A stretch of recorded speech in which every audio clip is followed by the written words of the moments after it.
কতটুকু সম্পদের মালিক হলে হজ ব্যক্তির উপরে ফরজ হয়? হজ করার জন্য হজ করার সামর্থ্য থাকলেই তার উপরে হজ ফরজ। হজ করার সামর্থ্য কতটুকু?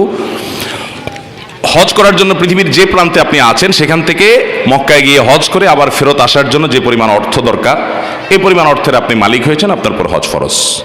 কথা কি বুঝতে পেরেছেন? এখন এটা ডিপেন্ড করে যে কোন সময় আপনি টাকার মালিক হয়েছেন। ধরুন এখন হজ করাটা অনেক টাফ হয়ে গেছে, অনেক ব্যয়বহুল হয়ে গেছে।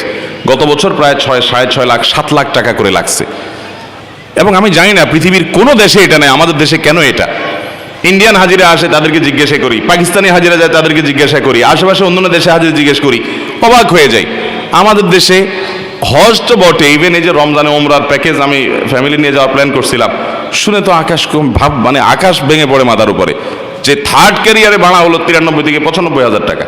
অথচ নর্মাল একজন প্রবাসী দুবাই থেকে যদি আসা যাওয়া করেন তাহলে তার ভাড়া পড়বে কত?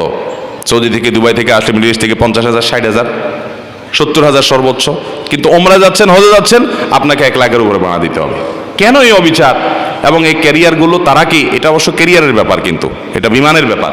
এই বিমান কোম্পানিগুলো তারা কোনো সিন্ডিকেট করছে কিনা যায় না। যাই হোক, যদি এখন আপনি এটা হিসাব মিলান তাহলে এখনকার বাজারে 6 লাখ 6.5 লাখ টাকার নিচে হজ হয় না। এই টাকার মালিক হলে আপনার উপর হজ ফরজ হবে যদি হজের মাসগুলোতে, হজের সিজনে এই টাকার মালিক হন। এখন তো আর হজ চাইলেই প্রতি বছর করা যায় না, নিবন্ধন করতে হয়। ধরুন আপনার এখন টাকার মালিক হয়েছেন, তাহলে আপনি নিবন্ধন করে ফেলবেন।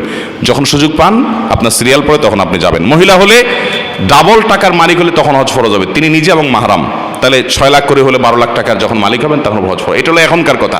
কেউ 5 বছর আগে তার কাছে যদি 3 লাখ টাকা থাকে তাহলে তার উপর হজ ফরজ, বিকজ 5 বছর আগে 3 লাখ টাকা দিয়ে হজ করা যাইত, তিনি তখন করেন নাই, এখন তাকে করতে হবে যে কোনো মূল্যে, যেহেতু ফরজ তার উপর হয়ে গেছে, সামর্থ্য তার উপরে ছিল। তাহলে খোলাসা কথা হলো, হজ করে আসার মতো টাকা এবং ওই টাইমটাতে পরিবারের ব্যয়ভার দেওয়ার মতো টাকা যার কাছে থাকবে তার উপর হজ ফরজ।